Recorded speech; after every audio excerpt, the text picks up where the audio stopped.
In nature, fear functions as a short-lived, present-focused survival mechanism. It prompts immediate action to escape a specific danger, and the physiological response ends once the threat is removed. Clinical anxiety operates differently. It is characterized by an unpleasant state of inner turmoil and dread over anticipated future events rather than present ones. Fear is a reaction to a single focal point in the present. Anxiety is an anticipation of a future, diffuse threat. Fear responds to clear danger, while anxiety creates a prolonged, low-level physiological wave instead of a sharp peak. Panic attacks and chronic anxiety are measurable, systemic neurobiological events. They are distinct from cognitive errors or simple overthinking. This process is known as an amygdala hijack. It occurs when the brain's threat detection circuitry preempts and overtakes rational brain function. To understand panic, we must look below conscious thought into the brain's automatic survival hardware. Sensory information first reaches the thalamus, the brain's central receiving and routing hub. From here, data is sent to the prefrontal cortex along an analytical pathway for logical processing. Simultaneously, the thalamus sends that same data along a thicker, automatic pathway directly to the amygdala. The amygdala route is physically shorter, giving it a millisecond advantage over the pathway leading to the rational brain. This speed differential is a survival requirement. Action must often be taken before the prefrontal cortex can form a logical context for the stimulus. The amygdala evaluates the environment and initiates a response before the neocortex can receive or intervene in the signal. During a panic attack, this anatomical speed advantage is what causes a massive physiological reaction to trigger, before logic can verify if a threat is actually present. Once the amygdala identifies a potential threat, the brain transitions from neural routing to a systemic endocrine response. It activates the hypothalamic pituitary adrenal, or HPA axis, the body's central stress management system. The cascade begins when the amygdala sends a threat signal to the hypothalamus. The hypothalamus responds by synthesizing and secreting corticotropin-releasing hormone, or CRH. CRH stimulates the pituitary gland to release adrenal corticotropic hormone, or ACTH, into the bloodstream. Blood carries the ACTH down to the adrenal glands located above the kidneys.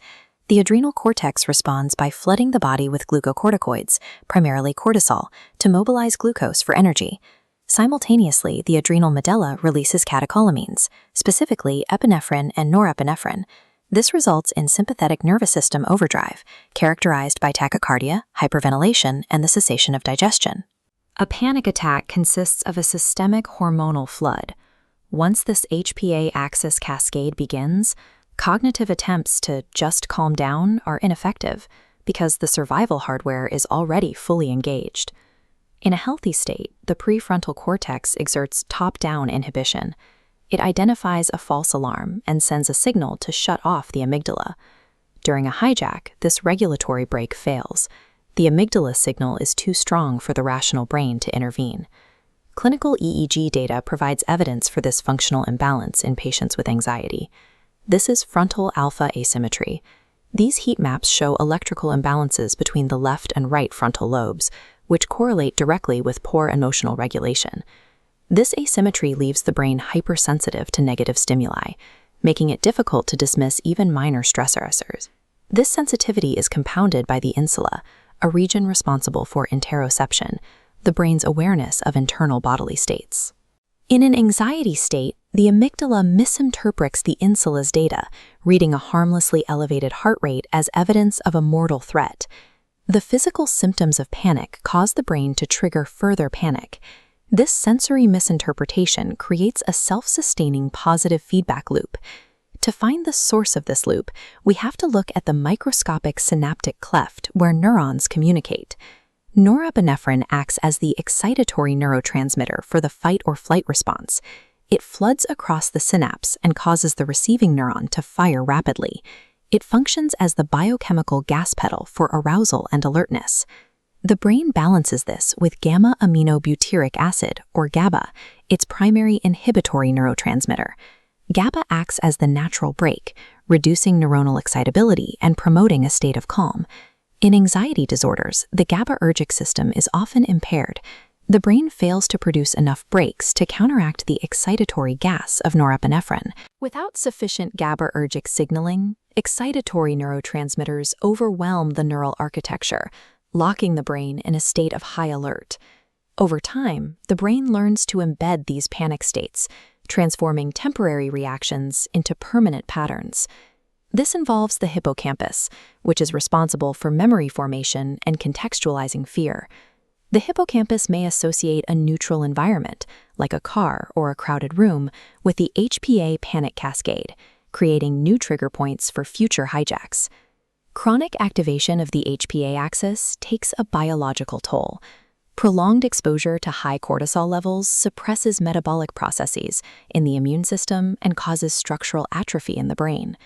An untreated amygdala hijack transforms a vital survival mechanism into a chronic physiological burden that deteriorates overall health. Recovery relies on neuroplasticity and emotional relearning to restore the brain's executive control. The goal of therapy is not to eliminate the amygdala's function, which remains essential for survival, but to modulate its sensitivity.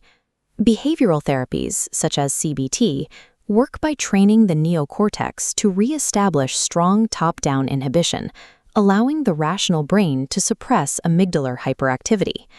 Pharmacological interventions support this by restoring the neurotransmitter balance required for that inhibitory signal to function effectively.